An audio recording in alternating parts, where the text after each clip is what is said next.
every person's mic. They put the mics on guys like Timmy or Z.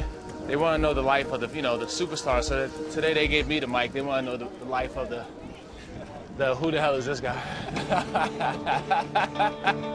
A guy like Mark Crone could play his way onto this team. He closed in Japan for 6 years. I had him in San Diego when he first came up. He was young and raw. Now here comes Mark Crone in his Major League debut. Boy, what an experience. He'll never forget this as long as he lives. Hey, how are you?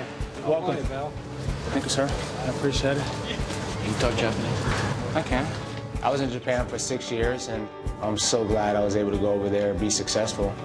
100 miles an hour. Back in the day. Still. Before I got over there, the fastest pitch thrown was 158 kilometers, which is probably around 98 miles an hour. When I went over there, I ended up throwing 162 kilometers, which is 101 miles an hour. That was definitely the one thing that put me on the map over there as a speed record. Welcome to the battle for the pen. He's not coming in with that tight butthole or anything like that where, he's like, stay away from me, I got a job to get. The 3-2 pitch, and he got him. Nice comeback. Likewise with Crone, he's come on of late. The command is still perhaps a question mark, but still got a live arm. And, what we don't have some experience, even though it was in Japan, in the way of saving games. Been a nice surprise, too. Knowing Mark 15 years ago, he's come a long ways. Same one. Yeah, very optimistic. I mean, in this game of baseball, you never know what's going to happen. You gotta believe.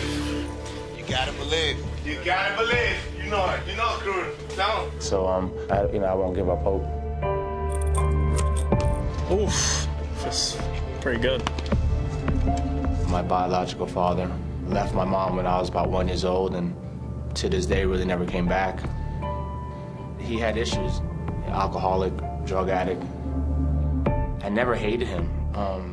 I don't know him. Even today, I'll take my daughter to the park and I'll see another kid out there playing catch with his dad, and it'll just hit me like, man, how come my dad couldn't be that guy? I know he wasn't there for me, but out of respect, we have to at least let him meet his grandchildren. I don't know how you throw that. Who knows, maybe he's changed and maybe he could have some type of relationship with his grandkids, which would be amazing for me. That would have been something that I would have allowed. Think I can reach that fence? We pull up and knock on the door. I still call him Dad. That's just how I was raised, out of respect. So I said, hey, Dad, this is your grandson, MJ. He's 5 today. And this is your other grandson, Matthew, who was 3. And he reaches over and he says, nice to meet you guys. And he looks me in my face and says, hey, I'm down now. I think I could have some money. At that point in time, I sent my wife and my kids to the car. And I told him it'd be a cold day in hell if I ever saw you again. And that's the last time I ever seen him. To think that this kid's been able to keep, quote, his sanity, because I'm sure there's some pain involved with being estranged. I give him all the credit in the world that he's got that kind of character. Started off slow. That's right.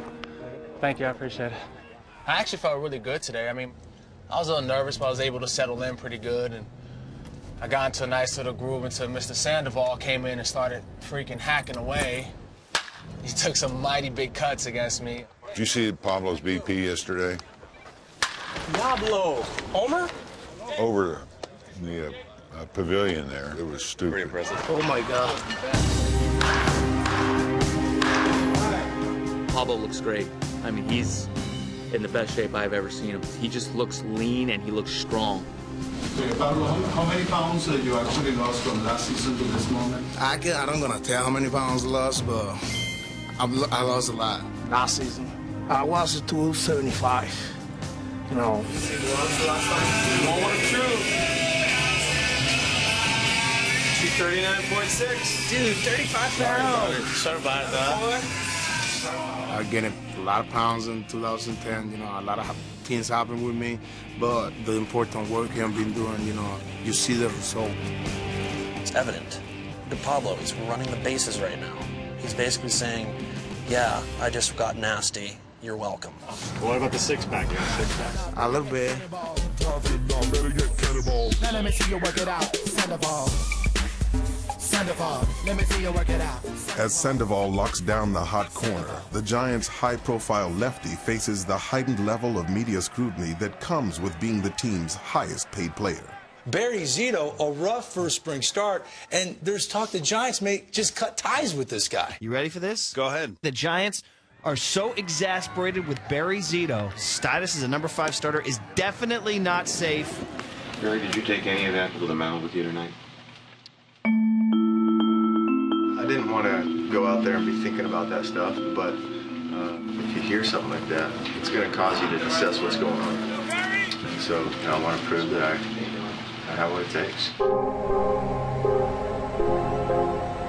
You sign for big money. People are going to come at you. You're going to be a target. You're going to have a bullseye on your head. Bochy said, you know, listen, Z, there's not one conversation that we've ever had or heard in the clubhouse, you know, in the team front office about any of this stuff. I have no idea where any of this is coming from. There's going to be some scrutiny and some jealousy and some hatred and some anger. I heard one time that anger is frustrated love.